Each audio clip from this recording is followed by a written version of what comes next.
Hi, this is Donnie Vaughn of the Marketing Twins. Wanted to give you a quick tutorial here on adding new pages to your website. In another tutorial, you'll see how to edit pages, but this one is devoted to adding pages. And I believe at one point, there are several pages that we wanted to add, but we kind of capped it off at a certain point and indicated that we would give you the ability to add new pages by yourself.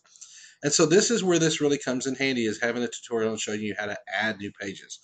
Now there's several aspects to adding a new pages, so you want to really pay close attention to some of the things that are listed here. So first off, let's go with the idea that I'm going to pull up here your home page. Right now we have these are the following pages that we have on your website, including a contact page that's listed there. But let's say at some point we want to add a page. Let's just say we want to add a page under events. And under events, we want to have a drop-down menu that, and at some point we might need to get involved in helping you with some color scheme, because as you see here, we don't have any drop-down. And so as we go along this tutorial, you might see that there are some colors that we need to work on, and I can help you with that. If that becomes an issue later on, just let me know and we can help change the colors to fit. But let's just see what happens as we go along here.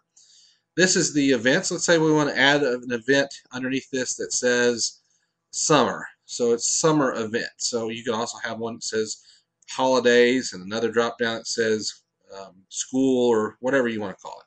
But let's say for this example, we're going to create a page that's called summer. So we'll go back to our dashboard, and this is where we log in using your username and password. We'll come down here to the word pages. Again, not to be confused with post, but pages. And instead of editing, we're going to add a new page. So let's add a new page here. Now the first thing you're going to brought to is a title page. Now this title page in your particular website does not show up. We removed all of the titles, which would probably show up somewhere in here on some websites, but for various reasons we took it out of here, so it doesn't show up here, but it actually shows up here, and I think you can see part of that in the video that you're watching here. For instance, if I wanted to click on flags, you can go to mcclendonhouse.net/flags. So let's see if we want to have one summer.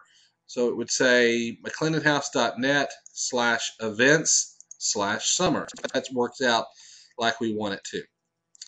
So we'll go over here, and this is what you want to have. Now we would just type summer here. Now you want to be careful that if you have two words, for instance, let's say we called it summer 2010.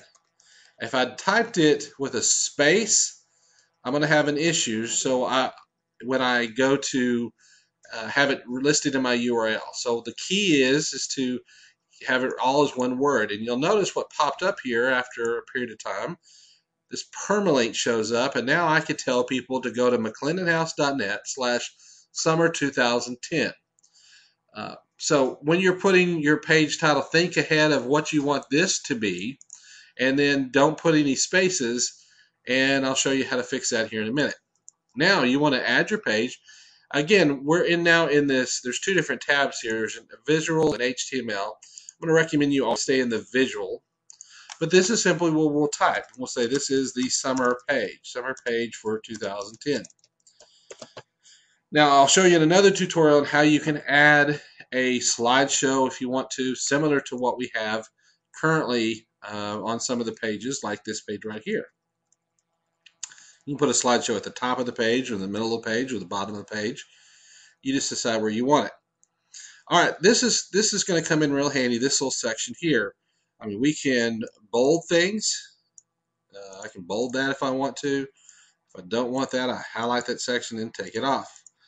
If I ever wanted to, there we go. If I ever wanted to hyperlink something, so let's say I wanted to take this page and hyperlink it over to, let's say I wanted to hyperlink that page over to the history page. So I go up here and I highlight my URL that's here. I can copy that down here back to my dashboard and say I'm going to put summer page here, and just the words that you want hyperlinked.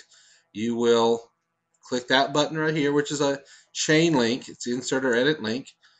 I can then delete all of that in there, paste it. Notice that it brought up that because it wants to remind you that it has to have all of that information. When you set up any kind of link, if you're staying within your website, we recommend that it stays within the same window. If you are either going to an external website or you're opening up a PDF file, then we recommend it to be a new window. That way, if they're done with the PDF or they're done with the other websites, for instance, like the city of Tyler has a website you link to, when they're done with that and they close out, they're still back to your page. If they're in the same window, if they close it out, then they've closed out that browser window altogether. But in this case, we're going to stay within the site. So we're going to say insert on the same window, and that's set up. So it's really easy to add links. Again, you can type all you want here. You can change colors, but I don't recommend you do a lot of coloring because this is a professional looking website. You want to maintain that professionalism, the color schemes and so forth. If you get to putting oranges and greens and yellows, it's going to look really odd. Some things that you might want to know: if you can center text, you can left justify it. If you add pictures, it gets a little tricky, but if you need help with that, let me know. You can bullet things, so if you ever wanted to bullet stuff, you can do that. You can also number them as well.